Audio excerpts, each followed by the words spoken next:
Hello and welcome everyone, welcome to knowledge canvas. তো আজকে আমরা বায়োলজির মোস্ট ইম্পর্টেন্ট বেশ কিছু কোশ্চেন তোমাদের সঙ্গে ডিসকাস করব। প্রত্যেকটি প্রশ্ন এক্সাম পয়েন্ট অফ ভিউ থেকে 100% কমনযোগ্য এবং প্রিভিয়াস ইয়ারে বিভিন্ন পরীক্ষায় এই কোশ্চেনগুলি বারবার রিপিটেডলি এসছে। তো সেশনটিকে সম্পূর্ণ দেখো, প্রত্যেকটি প্রশ্ন তার সঙ্গে রিলেটেড এক্সট্রা ফ্যাক্ট সমস্ত কিছু বলবো যাতে বিষয়গুলিকে তোমরা বুঝে সহজে আয়ত্ত করতে পারো। তো চলো আজকের ভিডিওটি শুরু করা যাক। চ্যানেল যারা নতুন রয়েছে চ্যানেল সাবস্ক্রাইব করে পাশে থাকা নোটিফিকেশন বেলটিকে প্রেস করে অল নোটিফিকেশনকে সিলেক্ট করে দেবে। পরবর্তী সমস্ত ক্লাসের নোটিফিকেশন সবার প্রথমে পাওয়ার জন্য ভিডিওটি ভালো লাগলে লাইক করবে, বন্ধুবান্ধবদের সঙ্গে সোশ্যাল মিডিয়া প্ল্যাটফর্মগুলোতে শেয়ার করবে। তো দেখো আজকের প্রথম প্রশ্ন কী রয়েছে, বলছে সূর্যালোকের উপস্থিতিতে দেহত্বকে ভিটামিন ডি সংশ্লেষিত হয় কোন যৌগের থেকে? Beta carotene, 7-DHC, beta cyanin, IBA। তো দেখো দেহত্বকে ভিটামিন ডি সংশ্লেষিত হয় কোন ফর্মে? ভিটামিন D3 ফর্মে, তাই তো আমরা এটা জানি যে ভিটামিন D3 ফর্মে দেহত্বকে ভিটামিন ডি সংশ্লেষিত হয়। যদি ভিটামিন ডি এর রাসায়নিক নাম জিজ্ঞেস করে সেটা হচ্ছে কোলে ক্যালসিফেরল। কোলে ক্যালসিফেরল। এবার হচ্ছে তোমাকে যে প্রশ্নটি মূলত করেছে যে ভিটামিন ডি সংশ্লেষিত হয় কোন যৌগের থেকে, তো যে যৌগ ভিটামিন সংশ্লেষ করে তাকে আমরা বলি প্রিকারসার অফ ভিটামিন। তাহলে ভিটামিন ডি এর প্রিকারসারকে 7-DHC। 7-DHCর ফুল ফর্ম কি? 7-ডিহাইড্রো কোলেস্টেরল।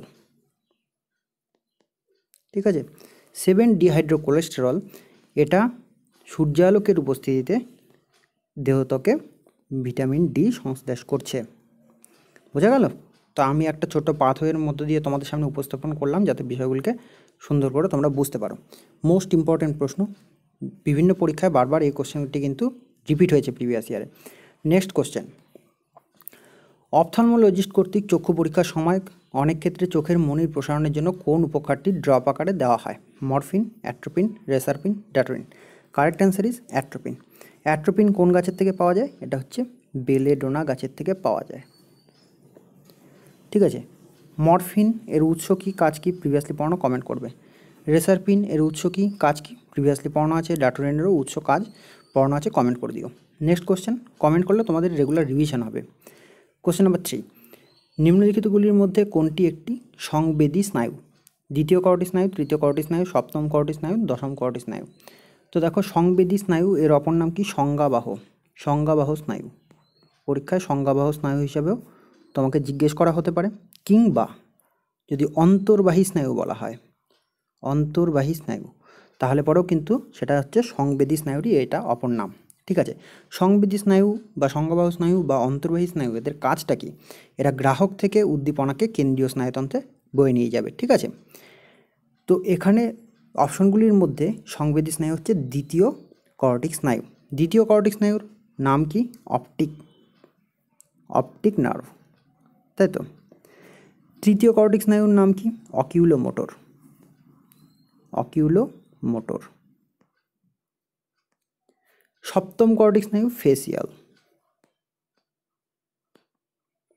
দশম করোটিক স্নায়ু ভেগাস। ঠিক আছে, এবার কোনটা কী ধরনের স্নায়ু আমি সেটাও বলে দিচ্ছি। তো অপটিক বললাম কি? সংবেদী, যেটা তোমাকে কোশ্চেনে চাওয়া হয়েছে। ঠিক আছে, এবার দেখো অকিলোমোটর এটা কি? এটা হচ্ছে বহির্বাহী স্নায়ু। এটা কি? বহির্বাহী স্নায়ু। ঠিক আছে, বা ইফারেন্ট নার্ভ। সপ্তম করোটিক স্নায়ু ফেসিয়াল এবং দশম করোটিক স্নায়ু ভেগাস, এটা হচ্ছে কি? মিশ্র স্নায়ু। পরীক্ষায় দেখবে বারবার এই ভেগাসের কোশ্চেনটি জিজ্ঞেস করা হয়। প্রিভিয়াস ইয়ারগুলোতে দেখবে যে ভেগাস কী ধরনের নার্ভ, এটা হবে মিশ্র স্নায়ু। ঠিক আছে, নেক্সট কোশ্চেনের দিকে যাচ্ছি। কোশ্চেন নাম্বার 4, গ্রাফাইটের মূল উপাদান কি? গ্রাফাইট কোথায় থাকে তোমরা জানো? কচুতে থাকে। ঠিক আছে, তার রাসায়নিক যে মূল উপাদান সেটি কি? Calcium oxalate. ঠিক আছে, গ্রাফাইটে কী থাকে? ক্যালসিয়াম অক্সালেটের কেলাস থাকে। এবার এই ক্যালসিয়াম অক্সালেটের কেলাস, এটার জন্যই কিন্তু আমরা দেখবে কচু খেলে অনেক সময় কচু আমাদের গলার মধ্যে চিটমিট বা একটা অস্বস্তির সৃষ্টি করে কচু খাওয়ার পরে। তো সেটা হচ্ছে এই ক্যালসিয়াম অক্সালেটের কেলাস থাকার জন্য। ক্যালসিয়াম অক্সালেটের যে কেলাসটা থাকে এটা হচ্ছে কি এরকম স্পাইক শেপ বা নিডল শেপ এরকম। ঠিক আছে, এটার জন্যই কিন্তু এই ধরনের অস্বস্তির সৃষ্টি হয় কচু খাওয়ার ফলে। নেক্সট কোশ্চেন, ট্রিপসিন নামক উৎসেচক কোন জাতীয় খাদ্যের পরিপাকে সহায়তা করে? Protein, carbohydrate, lipid, alcohol. Correct answer is protein. এটা ইজি কোশ্চেন, কিন্তু পরীক্ষায় আসে এই কোশ্চেনগুলি। Next question, question number 6, royal haemophilia আক্রান্ত ব্যক্তিদের ক্ষেত্রে রক্তে কোন ফ্যাক্টর অনুপস্থিত থাকে? ফ্যাক্টর 10, ফ্যাক্টর 2, ফ্যাক্টর 8 এবং ফ্যাক্টর 9। তো দেখো তোমাদেরকে বলে রাখি যে হিমোফিলিয়ার কি দুটো টাইপ আছে, কিন্তু হিমোফিলিয়ার দুটো টাইপ আছে, একটা হচ্ছে হিমোফিলিয়া এ আর একটা হচ্ছে হিমোফিলিয়া বি। এই যে হিমোফিলিয়া এ সেটাই হচ্ছে কি রয়্যাল হিমোফিলিয়া, এই হিমোফিলিয়া এ হয় অর্থাৎ রয়্যাল হিমোফিলিয়া হয় ফ্যাক্টর 8-এর অনুপস্থিতির জন্য। ফ্যাক্টর 8-এর নাম কি? Anti haemophilic factor. ঠিক আছে, এবার দেখো যেটা আরেকটা এক্সট্রা ফ্যাক্ট বলে দিচ্ছি, ফ্যাক্টর 9-এর অভাবে কি হয়? ফ্যাক্টর 9-এর অভাবে হচ্ছে হিমোফিলিয়া বি। ফ্যাক্টর 9-এর নাম কি? ক্রিসমাস ফ্যাক্টর, এর নাম হচ্ছে ক্রিসমাস ফ্যাক্টর। কাজে ফ্যাক্টর 9-এর অভাবে হিমোফিলিয়া বি যেটি হচ্ছে তার অপর নাম কি? Christmas disease. যদি ক্রিসমাস ডিজিজ দিয়ে কোশ্চেন আসে তাহলে বুঝতে হবে হিমোফিলিয়া টাইপ বি, এবং সেটি হচ্ছে ক্রিসমাস ফ্যাক্টর অর্থাৎ ফ্যাক্টর 9-এর অভাবে। তো দুটো কোশ্চেনই খুব ইম্পর্টেন্ট। এখানে তোমাকে যেটা জিজ্ঞেস করা হচ্ছে রয়্যাল হিমোফিলিয়া, এটাও পরীক্ষায় আসে, এবং ক্রিসমাস ডিজিজ অর্থাৎ হিমোফিলিয়া বি এটাও পরীক্ষায় আসে। তো সমস্তটাই তোমাকে জেনে রাখতে হবে। এবং এই ফ্যাক্টর 7-এর নাম, এই ফ্যাক্টর 8-এর নাম কি? Anti haemophilic factor. ফ্যাক্টর 9-এর নাম কি? Christmas factor. এটাও জেনে রাখতে হবে। Next question number 7। দেখো কি বলেছে, এয়ার অসিকেল গঠিত হয় কিসের দ্বারা? মেলিয়াস দ্বারা, অ্যালভিওলাই দ্বারা, ফিমার দ্বারা, মেলিয়াস ইনকাস ও স্টেপিস দ্বারা। তো এয়ার অসিকেল এর অপর নাম কি? অডিটরি অসিকেল। ঠিক আছে, এটি গঠিত হয় মেলিয়াস ইনকাস ও স্টেপিস। আমাদের মধ্যকর্ণে যে তিনটি হাড় রয়েছে বা অস্থি রয়েছে, মেলিয়াস ইনকাস ও স্টেপিস, এই তিনটি একত্রে এয়ার অসিকেল হিসেবে পরিচিত। ঠিক আছে, এদের কাজ কি? তোমাকে যদি কাজ জিজ্ঞেস করে, এরা হলো অ্যাম্প্লিফায়ারের ন্যায় কাজ করে, অর্থাৎ সাউন্ড ওয়েভকে অ্যাম্প্লিফিকেশান করে কর্ণপটহে অবধি পাঠায়। ঠিক আছে, নেক্সট কোশ্চেনের দিকে যাচ্ছি। Question number 8। অ্যাভিডিন কোন ভিটামিনের অ্যান্টিভিটামিন?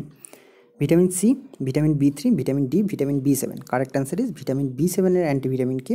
অ্যাভিডিন। ভিটামিন B7-এর রাসায়নিক নাম কি? বায়োটিন। বায়োটিনের অ্যান্টিভিটামিন কি যদি পরীক্ষায় জিজ্ঞেস করে তাহলে হবে অ্যাভিডিন। Next question number 9। কোন রোগের শনাক্তকরণের জন্য এলাইজা পরীক্ষা করা হয়? কুষ্ঠ, hepatitis, AIDS, polio. Correct answer is AIDS বা HIV। ঠিক আছে, এই এলাইজার টেস্ট করা হয়। এলাইজার ফুল ফর্ম কি যদি জিজ্ঞেস করে? E for enzyme, L for linked, I for immuno, S for sorbent, A for এসে। তার মানে ফুল ফর্মটা কী দাঁড়াচ্ছে? Enzyme linked immuno sorbent as. এটাও পরীক্ষায় জিজ্ঞেস করা হয়।